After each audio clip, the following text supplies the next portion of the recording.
La Santa Sede acaba de convocar un sínodo especial para la Amazonía, un sínodo para la evangelización de esa región de América que además afecta a distintos países, a diócesis de distintos países. Esto no es ninguna novedad, no es la primera vez que se ha hecho un sínodo especial para una zona concreta. Pienso, por ejemplo, el sínodo que se organizó para los Países Bajos. Normalmente se hace cuando hay alguna situación especialmente compleja, a veces de graves problemas, o que por las circunstancias requieren una atención específica por parte del Papa. Por tanto, no es esto en sí una cosa extraordinaria. Y por supuesto, los sínodos son siempre consultivos, es decir, se reúnen los obispos, el sínodo se va a celebrar en Roma, no en ninguna de las diócesis afectadas, y se reúnen los obispos, deliberan y después le pasan sus conclusiones al Santo Padre, que es quien las hace propias del todo o en parte.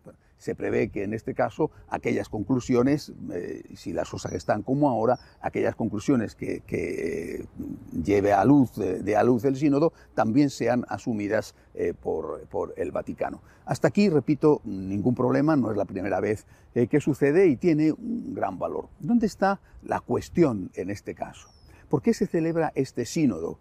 Yo creo que hay dos cuestiones de fondo que seguramente serán las que se tratarán en él con principal interés. La primera, la cuestión ecológica, es decir, es una zona del planeta que está siendo maltratada por algunas multinacionales que no solamente esquilman la naturaleza, por ejemplo, los árboles, la minería sin escrúpulos, sino que también persiguen y a veces matan a los indígenas que viven allí y que se ven privados de sus tierras, de sus recursos que tienen de toda la vida, aunque no tengan papeles que demuestren que son los propietarios, y que se encuentran en situaciones realmente de gran precariedad. La Iglesia, por lo tanto, hace bien en prestar su voz a los que no tienen voz para que esas situaciones, esos problemas de la naturaleza y de las personas que viven allí, los nativos de esos territorios, puedan ser escuchados ante la opinión pública mundial y sobre ellos pueda caer la atención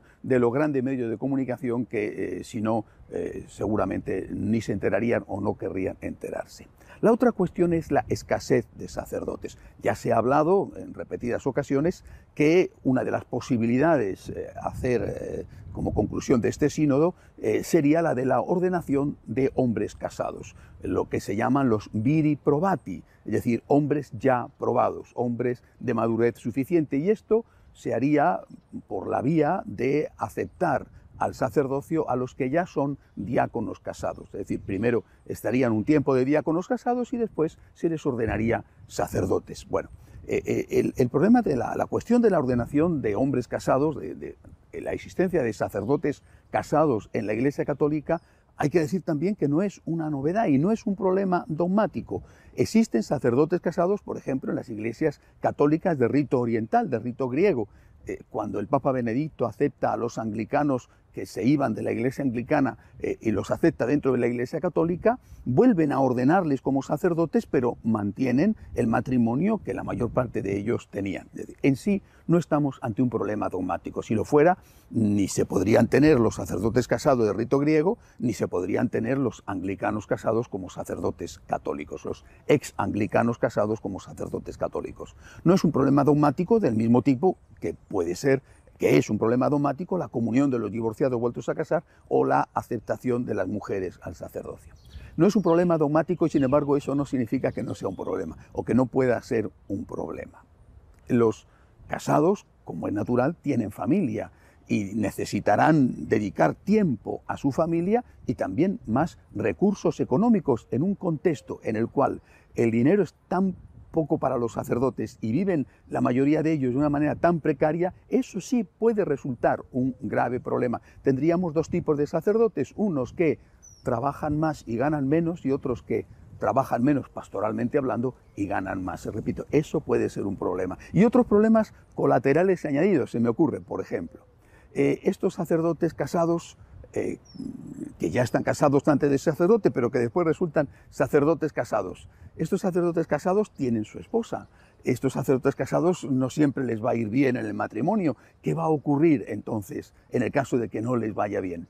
Y además, los que, por ejemplo, ya son sacerdotes, ¿se les permitiría casarse?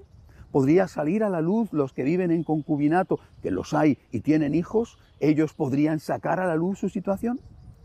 ¿Qué ocurriría, por ejemplo, con los sacerdotes que deciden no casarse y que deciden permanecer solteros? ¿No se les acusaría, no caería sobre ellos la sombra de la sospecha de que son homosexuales? Los mismos homosexuales, es decir, los curas gay o los gay que quieran ser sacerdotes, estos, ¿se les permitiría también tener acceso al sacerdocio o, si lo son, poder legalizar su situación y reconocer sus parejas, aduciendo que tienen los mismos derechos que los heterosexuales? Planteo simplemente unas cuestiones, porque son las cuestiones prácticas que nos vamos a encontrar. Dos tipos de sacerdocio, unos con más dedicación y otros con menos, unos que necesitan más dinero y otros que van a cobrar menos, y luego todo lo demás que ya he dicho. Creo que son cuestiones, repito, no de tipo dogmático, pero sí de tipo práctico, muy importantes, que habrá que tener en cuenta, porque lo que no cabe duda es que si se aprueba para la Amazonía, si en la Amazonía, en Brasil, en Perú, en Ecuador, en Colombia, hay sacerdotes casados, pues pronto los habrá en otras partes del mundo.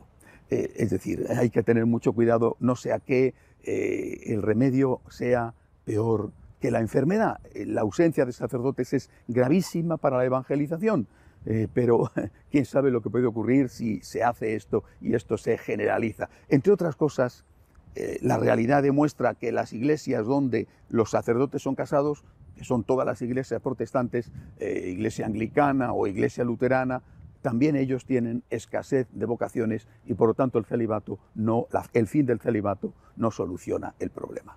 Hasta la semana que viene, si Dios quiere.